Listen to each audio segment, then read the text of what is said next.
Uma das coisas mais importantes que você tem que saber é que quando a gente está falando de síndrome do impostor, tem dois grandes gatilhos ali que podem acontecer que vão te levar a isso. Mas síndrome do impostor geralmente é uma coisa que você aprende a conviver, porque ela é uma coisa quase que crônica, e eu diria que nem é só de desenvolvedor.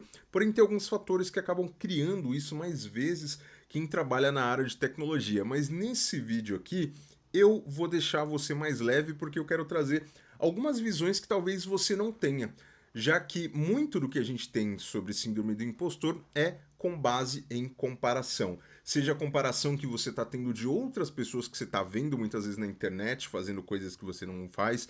Você vai ver ali o fulano, o fulano ele criou um aplicativo, com a metade da sua idade a pessoa já fundou uma startup, com a metade da sua idade a pessoa já tem um aplicativo no ar rodando, você nunca publicou um aplicativo.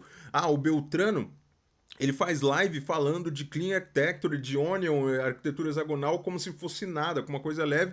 E eu ainda, Felipão, não entendi nem o conceito de ports and adapters, que basicamente é o conceito zero sobre arquitetura. Enquanto alguém está falando e explorando bibliotecas ali que eu nunca vi, eu, Felipão, nunca fiz um deploy de um projeto na minha vida. E eu tô vendo tanta gente falando de IA, só que eu já tô vendo uma galera falando de LLM, de RAG, e ainda por cima sobre arquiteturas orientadas a RAG, e eu ainda nem sei utilizar direito o chat GPT, entre outras coisas. Então, isso é a comparação externa, é quando você está ali constantemente ali sendo bombardeado ali pela sua comparação do que você sabe o que você é no seu íntimo versus aquilo que você está vendo ali, que muitas vezes pode até ser uma performance ou muitas vezes é normal, né? Todo mundo vai ter pessoas que você vai poder se comparar, né? Naturalmente, algumas pessoas vão ter mais habilidades em alguma coisa e menos habilidades do que outras.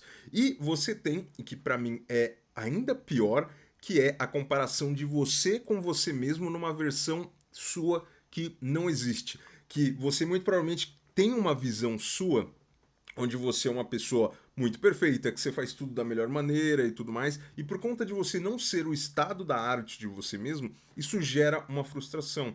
E isso aí é a comparação interna, é quando você tenta se comparar com uma versão sua que não existe e talvez nunca exista e, sinceramente, tá tudo bem. Afinal, todo mundo quer pensar positivo sobre si mesmo.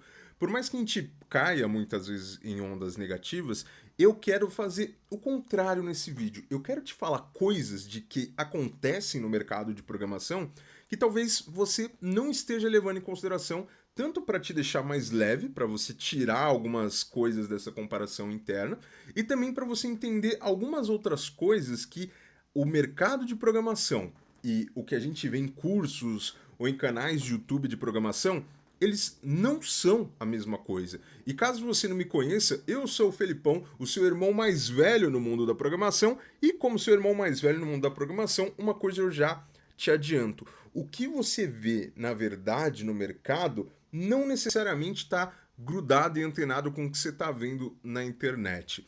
Então, eu tenho uma visão que eu posso até dizer que é privilegiada em alguns sentidos.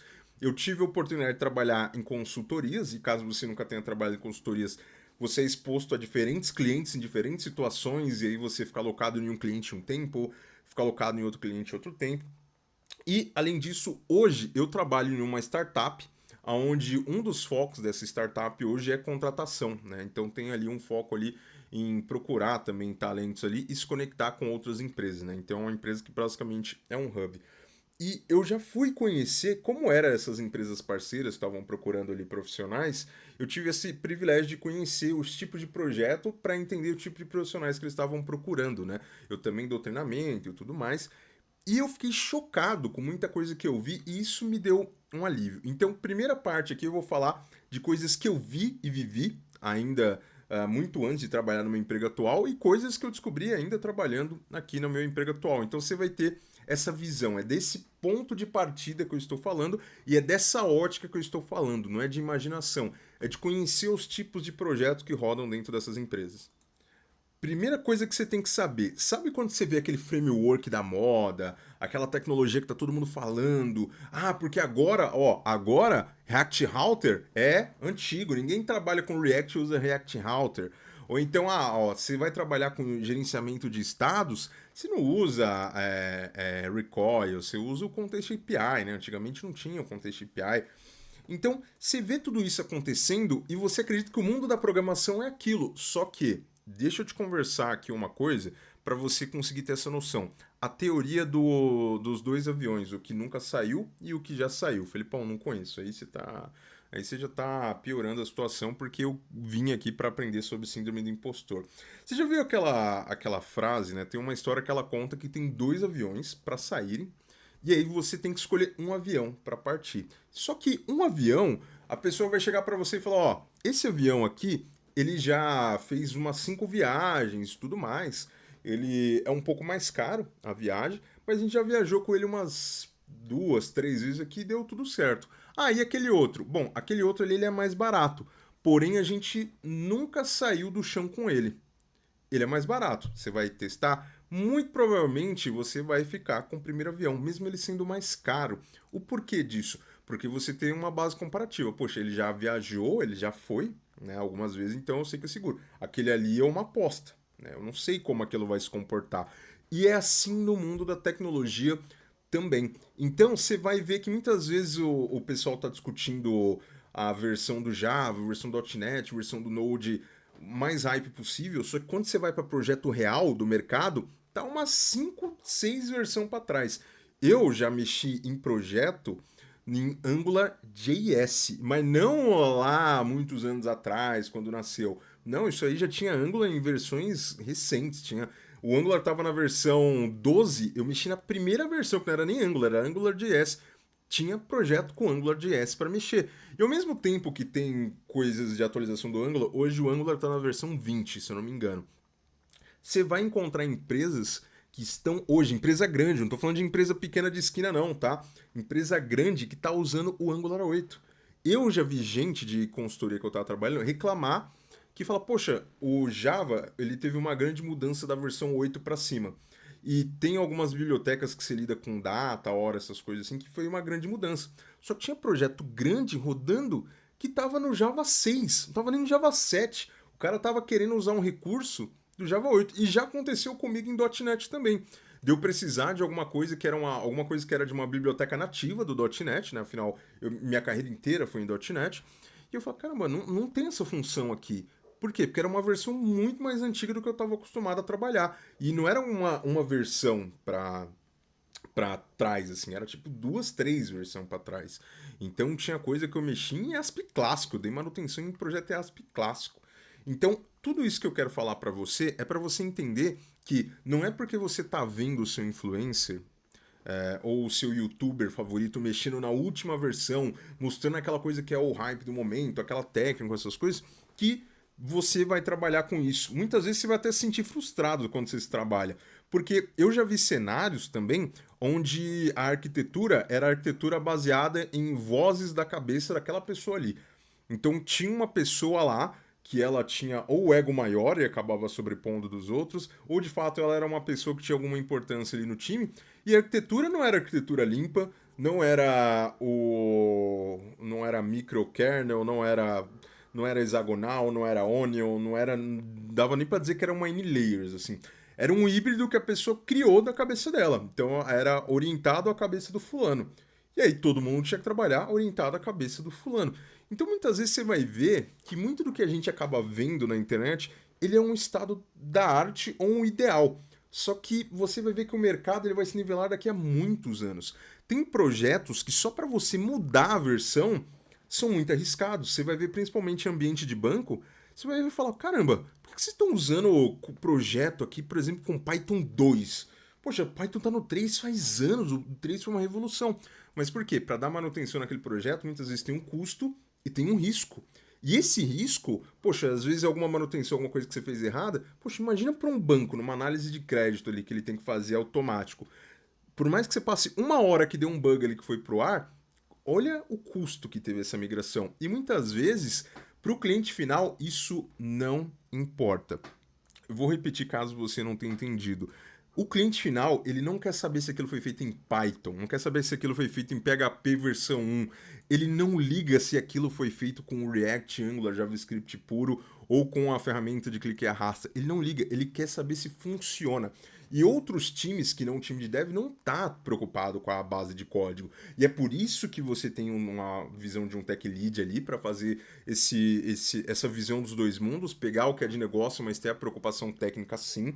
Então, você tem papéis e pilares dentro da área de programação que cuidam e defendem esse lado da base de código. Mas, no geral, quem liga para a ferramenta, a versão, essas coisas, muitas vezes acaba sendo o dev, tá? E aí você tem um pilar, não é à toa quando você olha para uma empresa, você tem um CTO, que é a pessoa que está mais preocupada em como as arquiteturas estão evoluindo, em como os projetos, os custos daquilo estão evoluindo. Então, primeira coisa que você tem que saber, não é porque você acabou de ver alguma coisa aí usando as versões mais recentes que vai ser automaticamente aquilo na hora que você for trabalhar.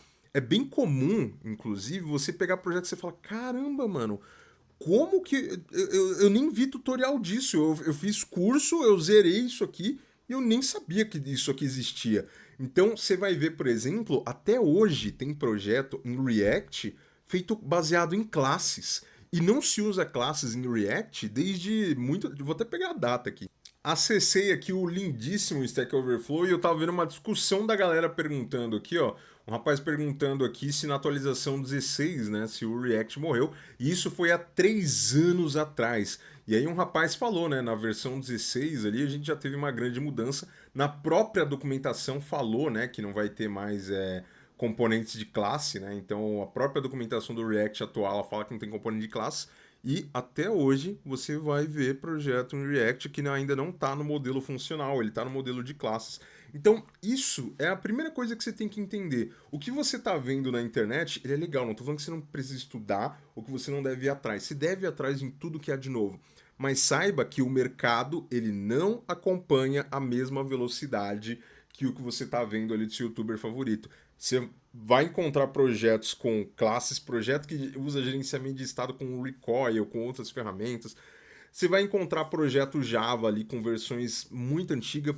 .NET, então, você vai encontrar muito projeto ali, principalmente Java e .NET, que são linguagens mais maduras, plataformas mais maduras ali de desenvolvimento, né, tanto com C Sharp quanto com Java, você tem uma base de código muito grande. Então você vai encontrar projetos de todas as maneiras. Você vai encontrar uns web services que a pessoa que programou aquilo já até se aposentou, você nem sabe, você não tem contato com ninguém que programou aquilo. E o custo de migrar, muitas vezes, fala, pô, vamos migrar, vamos deixar isso melhor, mais performático. E não é porque você não quer.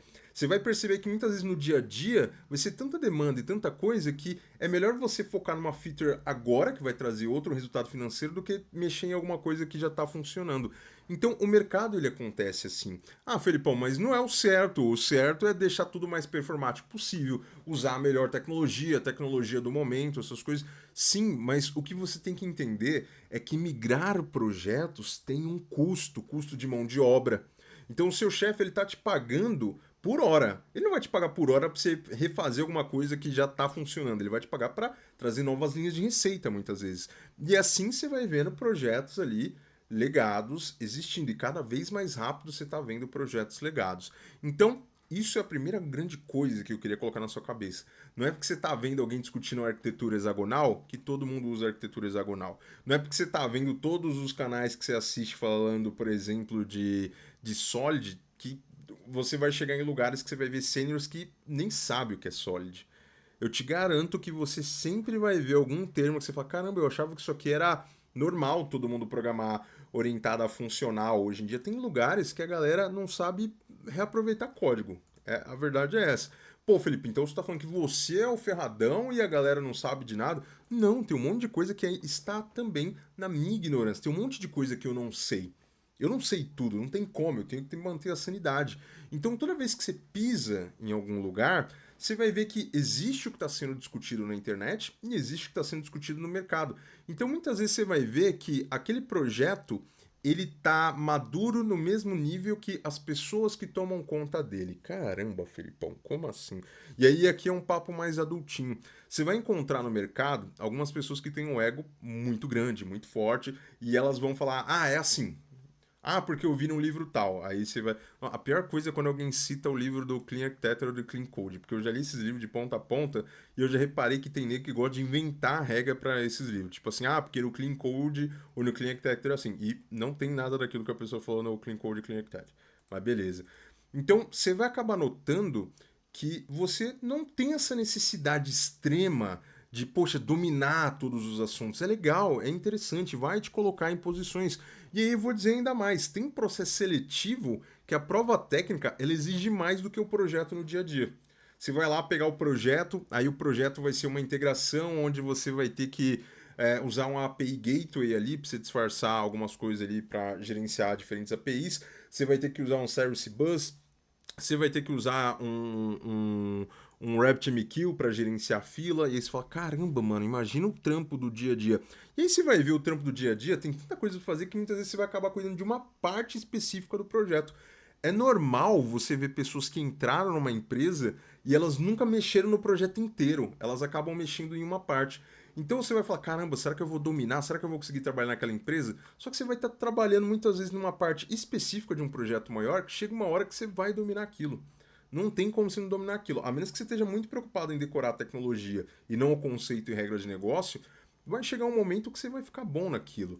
Então você tem empresas que os projetos elas sabem que são muito grandes e que não tem como você colocar, por mais que você fale, poxa, eu programo .NET, o fulano também programa .NET, então todo mundo pode mexer no projeto inteiro. Muitas vezes o projeto que você vai mexer, ele tem código legado, ele tem coisas ali dentro que estão funcionando que a pessoa tirou alguma arquitetura, ou algum modo, alguma técnica da cabeça dela e daquela maneira talvez não seja mais performática e você vai ter que seguir. Então você vai ver que no dia a dia, talvez você nem toque no projeto inteiro. O projeto inteiro é tão gigante, muitas vezes a pessoa não tem noção disso. Quando você vai trabalhar, principalmente se a arquitetura estiver em microserviços, muitas vezes tem tanto microserviço da empresa que você pode trabalhar lá por anos que você não vai tocar em todos. Principalmente se for uma empresa grande. Com uma empresa grande é tão segmentado e você tem um time para cuidar só de um determinado produto. Às vezes você tem lugares que tem times que só cuidam de determinadas features. E você vai ter lugares que você faz tudo, mas dentro de uma caixinha. E vai ter lugares, sim, que você vai fazer de um tudo e mais um pouco.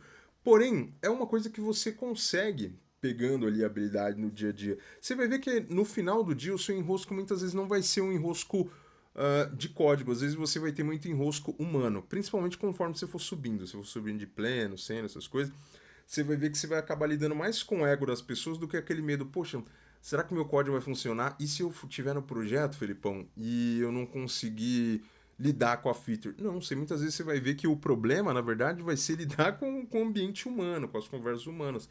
Então, por conta de você estar inserido num contexto com regras de negócio, com apoio muitas vezes ali de alguém de produto, essas coisas, você vai aos poucos, a menos que você realmente não queira, se você for se apropriando das regras de negócio, entender o que você está mexendo, você vai ter o que nós chamamos de a maestria ali sobre o domínio, né? Então, o domínio do projeto não é sobre dominar de fato, o domínio é sobre o que aquele projeto se refere, né? Então, a gente tem até aquele livro, DDD, que fala sobre domínios. O domínio é sobre o que ele fala. E muitas vezes você vai estar dentro de um contexto específico daquele domínio. Então, você tem a capacidade de ganhar para eficiência naquele domínio, se você quiser. Então, não fica desesperado achando que você não vai dar conta. E outra coisa também que eu queria falar, ainda dentro desse assunto aqui de síndrome do impostor, é justamente de não estar inteirado sobre todos os temas de todas as áreas. Por mais que você fala, vou ser um profissional full stack, não tem como você saber tudo. É impossível. O back-end ele evolui numa velocidade hoje em dia bem mais rápida do que antigamente. Você tem mais projetos open source, você tem mais bibliotecas acontecendo, você tem mais coisas ali que estão mudando em questão de técnica, você tem mais olhares diferentes, arquitetura. E aí no front-end é a mesma coisa. A gente viveu uma época, até pouco tempo atrás, que toda semana nascia um framework diferente. Ainda bem que agora parou. Agora o mercado ele meio que se balizou em alguns. Eu diria até que entre o Angular e o React. E só porque eu tinha começado a brincar com o Vue ali, eu tinha gostado dos modelos de configuração dele, o Vue não ficou tão popular, né? Mas, enfim. Então, você vai ver que vão ter coisas que vão nascer no mercado, vão fazer um puta boom e depois vão sumir. Eu estudei várias coisas e olha que assim, eu escolhi, vamos dizer assim, eu escolhi o time sofredor. Por quê? Porque eu sempre trabalhei com tecnologias Microsoft no geral. E a Microsoft, apesar de eu amar, né, eu brinco que é a Microsoft, né, afinal me pagou tudo que eu consegui até hoje, tem muita coisa que eu estudei e que simplesmente não existe mais, simplesmente não pegou, tá? Então, posso citar um monte aqui, tá? Então, Silverlight, o XAML, que era uma derivação do XML, não pegou, era um modelo específico da Microsoft que prometia revolucionar.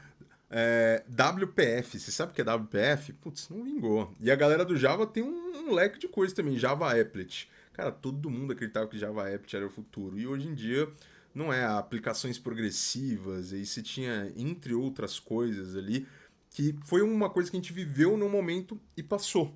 E você tem que aprender a lidar com isso. Muitas vezes você vai estudar alguma coisa e não é porque você está estudando que você necessariamente está se atualizando para o mercado.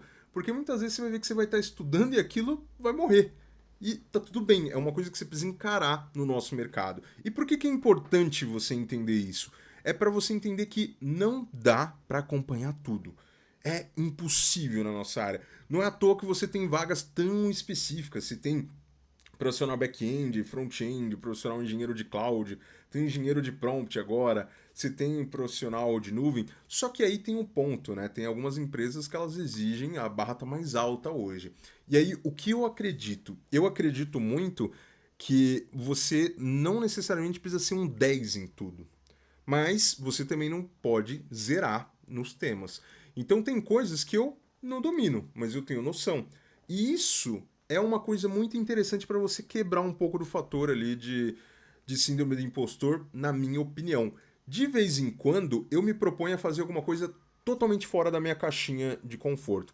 Então, trabalhei com .NET a vida inteira, então .NET Angular é a minha zona de conforto. Teve um momento que eu precisei trabalhar com Node e React. E aí eu comecei a me conectar e a transição foi relativamente fácil, assim, não foi uma coisa complexa, não. Muitas coisas eu reaproveitei. Então, no Angular tem os hooks, no React também tem hooks, você tem componentes, você tem gerenciamento de rota, tudo que você tem em um, você tem no outro. Né? Literalmente coisas de um para um. Assim como do Node pro .NET, né? Então, tudo que eu aprendi em um, eu levei pro outro. Então, o que que hoje eu faço? Eu foco em aprender a base.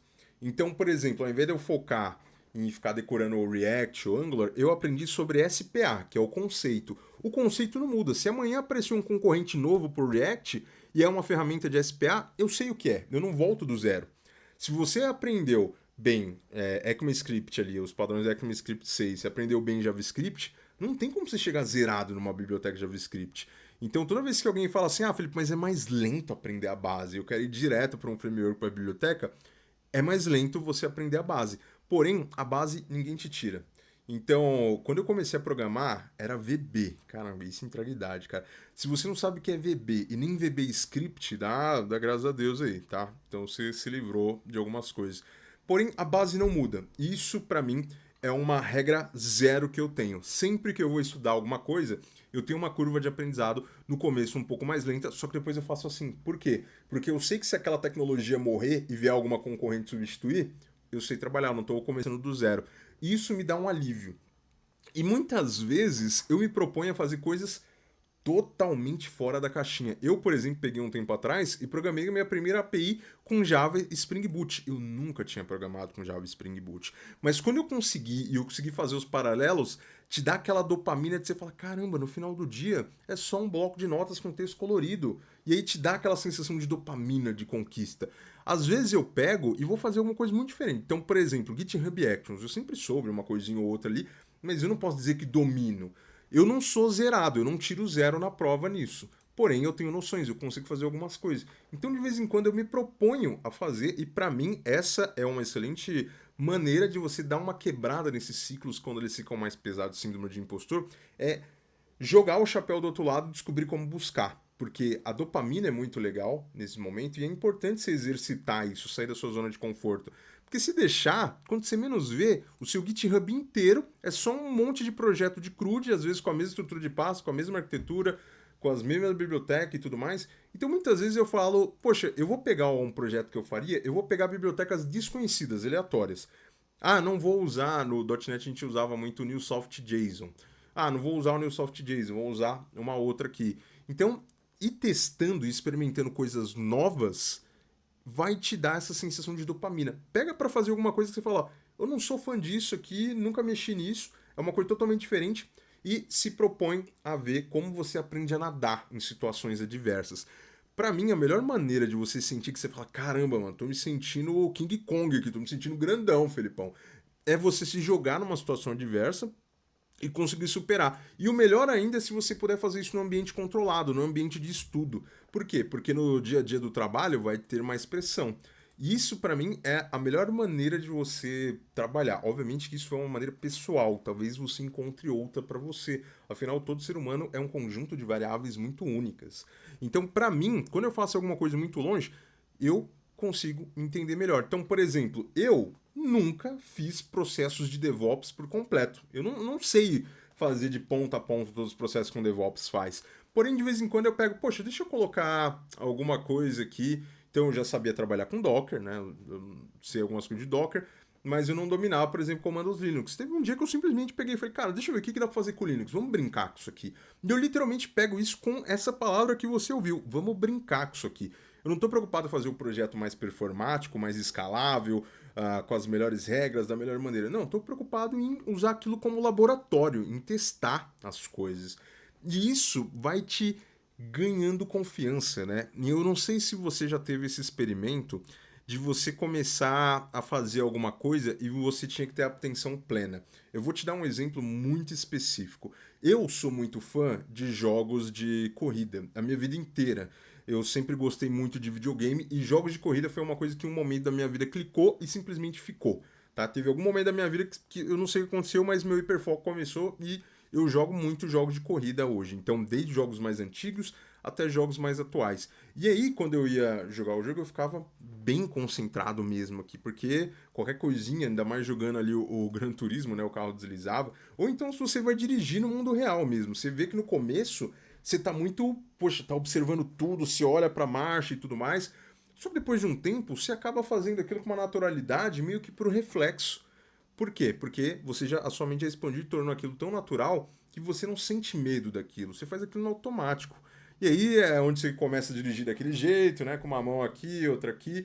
E aí você vai ganhando o quê? Você vai ganhando habilidade por reflexo. E é legal você se colocar em situações adversas, porque você começa a sentir mais assim, você começa a sentir mais relaxado. Além do fator dopamina dar uma quebrada nesse ciclo de síndrome do impostor, é interessante. Então, por exemplo, se você é um profissional front-end, se propõe a fazer alguma coisa com back, qualquer linguagem. Felipão, eu já sou um profissional back. Se propõe a fazer alguma coisa com uma linguagem que você não programa. Uma das coisas que eu amo fazer, daria até para fazer um vídeo de experimento disso no canal, inclusive, é fazer alguma coisa em uma stack que eu não domino. Eu pego alguma coisa bem aleatória. Pra você ter noção, eu já fiz projeto com PowerShell do Windows. Você tem noção do que é isso aqui? E antes de ChatGPT, tá? Que não tinha muito material. Eu acho que eu tenho um dos Notion mais completo com conteúdo de PowerShell, porque eu fui aprendendo nessa época. Eu queria fazer um projetinho maluco lá. Mas o que eu quero que você leve disso é que o poder do comparativo, ele sempre vai estar numa zona desconhecida. É você se comparando com alguém muito desconhecido, é você se comparando com a zona de conforto de outra pessoa, e isso é muito complicado. Sabia que, por exemplo, o Major, não sei se você já ouviu falar do Major, o Major ele escreveu um dos principais livros de CSS do mercado. Então, esse aqui é o Maljor, que o apelido dele é o dinossauro do CSS. Se você é um profissional de front-end e não sabe que é o Maljor, você é um herege, porque o cara ele é praticamente considerado um dos pais ali do CSS, como a gente utiliza hoje aqui. Só que ele mesmo já falou: olha, eu não sei muita coisa do CSS moderno, eu não sei os frameworks modernos. Só que ele tem um efeito de colaboração tão grande que não dá para você falar que o cara é pequeno. Mas é por isso, mesmo o próprio CSS ele é gigante. Tem pessoas que fazem artes completas com CSS. Talvez você queira, talvez você não precise. Talvez tudo que você precisa é se especializar em CSS para construção de sistemas. Ou então, não, CSS para construção aqui de componentes isolados ou CSS para melhores práticas. Qualquer tecnologia que você pegar, ela é gigante o suficiente para caber numa vida inteira e ainda sobrar coisa para você estudar. Então, não tente dominar alguma coisa 100%. tenta trabalhar de uma maneira até que é onde você se sinta confortável. Sabe naquele efeito que eu falei para você dirigir quase por reflexo? Quando você chegar a um ponto se sinta confortável, você não precisa dominar imediatamente aquela tecnologia. Você já pode ver alguma coisa do lado até você se sentir confortável, porque tecnologia não é sobre você dominar alguma coisa e depois você falar, não, eu sou especialista nisso aqui, eu domino 100% isso aqui, para depois ir para outra coisa. No final do dia, tudo que a gente faz é para resolver problemas de outras áreas, de outros produtos, de outras pessoas. Então, você vai ter uma zona ali onde você vai cobrir os problemas e você vai ter depois uma zona de melhoria. Então, você vai descobrir como fazer alguma coisa melhor depois você vai acabar descobrindo alguma maneira mais performática. Muitas vezes você vai descobrir que falar, poxa, isso aqui dá para fazer muito bem na linguagem que eu programo, mas se eu fizer essa parte em Python ou essa parte em C, vai ser melhor. Mas você só vai conseguir chegar nesse nível de tranquilidade para tomar uma ação testando. E a melhor maneira é, já viu aquela frase que é melhor você sangrar no campo de treinamento, né, para você conseguir suar no campo de batalha real? É a mesma coisa. Então usa a sua casa, o seu ambiente que você quer ali para testar coisas. Isso vai te dar um efeito dopamina de, poxa, eu consegui. A sensação de, poxa, eu consegui fazer, eu consegui dar vida, eu consegui conectar, para que você consiga trabalhar um pouco dessa síndrome do impostor. E se você não trabalha na área ainda, mas você já tem essa síndrome do impostor, que eu já conversei com muitas pessoas, eu não sabia que isso era possível, porque quando eu estava começando eu não tinha muito disso, mas hoje vocês têm muito mais base comparativa. Saiba que o que você está vendo na internet é uma bolha. É uma parte da coisa, não é a coisa toda. É muito legal. Eu acompanho vários youtubers, tanto brasileiros, eu assisto youtubers americanos, eu assisto, acredite ou não, eu assisto através de VPN conteúdo de programação em japonês. Por quê? Porque tem muito canal animal japonês. Acredite ou não, isso pode parecer loucura, mas tem muito canal animal com uma qualidade absurda no Japão. E isso é interessante por quê? Porque você começa a ver que, poxa, até mesmo a pessoa que você acha mais top aqui do YouTube, se você perguntar para ela, ela vai ter um ponto fraco. Eu digo um meu aqui, eu demorei muito para aprender um pouco mais de cloud, porque a primeira vez que eu toquei eu fiz cagada, fiz dívida no meu cartão, eu falei, então no cloud eu não vou mexer, porque qualquer coisinha errada gera algum custo. E eu me arrependo hoje de não ter começado antes ali, você ir perdendo medo. Porque isso também é o que vai te tornando raro. O que é se tornar raro? É você ser um profissional ali que você é quase que uma mosca branca, né? Poxa, um profissional de front-end que tem noções de back e noções de design é diferente de um profissional que só sabe framework ou só sabe CSS bem. Então você acaba criando ali o seu fator único. Mas eu vou deixar para falar isso sobre fator único num outro vídeo. Agora, se você tá na dúvida se você tá travado ou não, se você é um profissional júnior e tudo mais, assiste esse outro vídeo aqui para você entender se você já saiu da zona de ser um profissional júnior ou se você ainda é um profissional júnior.